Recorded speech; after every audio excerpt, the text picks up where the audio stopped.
এই তাড়াতাড়ি মাছ আর মাংস পাঠাই দে, আর কাস্টমার চলে আসবে এখনই, জলদি পাঠাই দে। কাকা ভাত কত করে প্লেট? ভাত তরকারি 130 টাকা প্লেট। আচ্ছা ঠিক আছে। আরে বাবা চলে যাচ্ছ কেন, খাবার না? আসলে কাকা আমার কাছে তো এত টাকা নাই। যেমন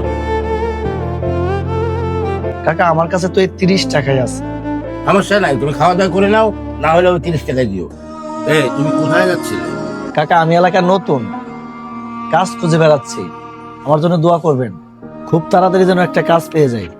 ভরসা ওই আল্লাহ আছে না, আল্লাহ তোমার এক ব্যবস্থা করে দিবে। তোমার কাছে যখন টাকা থাকবে না, তুমি এখানে এসে খেয়ে যাবা, তোমার কোনো টাকা পয়সা দেওয়া লাগবে না। কি বলেন? এভাবে তো আপনার অনেক ক্ষতি হবে। তুমি এক প্লেট ভাত খেলে কি এমন ক্ষতি হবে? যাও যাও খেয়ে নাও, আমার কোনো ক্ষতি হবে না, আল্লাহ আল্লাহর আশীর্বাদ। যাও। আচ্ছা ঠিক আছে। এই স্যালাডে ছাড়া খেতে দে, আমি বাজার ঘুরে আসি। এভাবেই আমি ওনার কাছে যখনই আসতাম তখনই উনি আমাকে ফ্রিতে খাবার খাওয়াতেন, কখনোই আমার কাছ থেকে টাকা নিতেন না। এই 4 বছর পর ওনার এই নতুন রেস্টুরেন্টে আসলাম, তাই ভাবলাম ওনার সাথে একটু দেখা করে যাই আর ওনাকে কৃতজ্ঞতা জানিয়ে যাই। আরে উনি তো চলে এসেছেন। আসসালামু আলাইকুম আঙ্কেল। ওয়ালাইকুম আসসালাম। ভালো আছেন? আলহামদুলিল্লাহ আমি ভালো। আমাকে কি চিনতে পারছেন?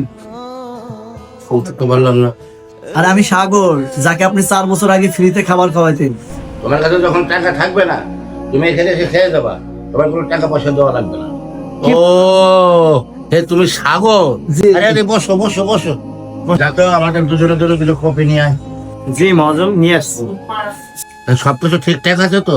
হঠাৎ করে আমার সাথে দেখা করতে চলে আসলে যে? হ্যাঁ আঙ্কেল, আমি এসেছি।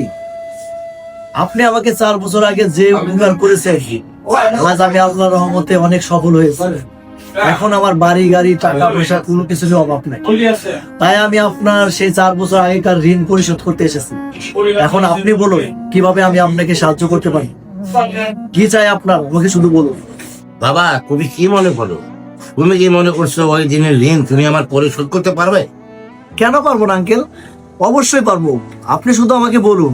আজকে তুমি আমাকে সাহায্য করতে চাচ্ছ যখন তুমি টাকা পয়সার মালিক হয়ে গেছো? ভাই আমার সাহায্যটাই বড়, কারণ কি জানো, আমি ধনী হওয়ার জন্য অপেক্ষা করিনি, আমি গরিব অবস্থায় তোমাকে সাহায্য করেছিলাম। হ্যাঁ আঙ্কেল, আপনি ঠিকই বলেছেন। আমার মনে হয় না আমি আপনার ঋণ কোনোদিন পরিশোধ করতে পারবো। আসল ধনী তো সেই যার হৃদয়টা অনেক বড়। একদম তাই, সবসময় মনে রাখবে, যারা আমাদের খারাপ সময় পাশে থাকে তাদের এই ঋণ কোনো সময় পরিশোধ করা যায় না। রাসূল সাল্লাল্লাহু আলাইহি ওয়াসাল্লাম বলেন, তোমরা ধনী হওয়ার জন্য অপেক্ষা না করে গরিব অবস্থাতেই মানুষকে সাহায্য করো, কারণ এটাই আল্লাহর কাছে অধিক প্রিয়। প্রিয় দর্শক, ভিডিওটি মন ছুঁয়ে গেলে অবশ্যই শেয়ার করবেন।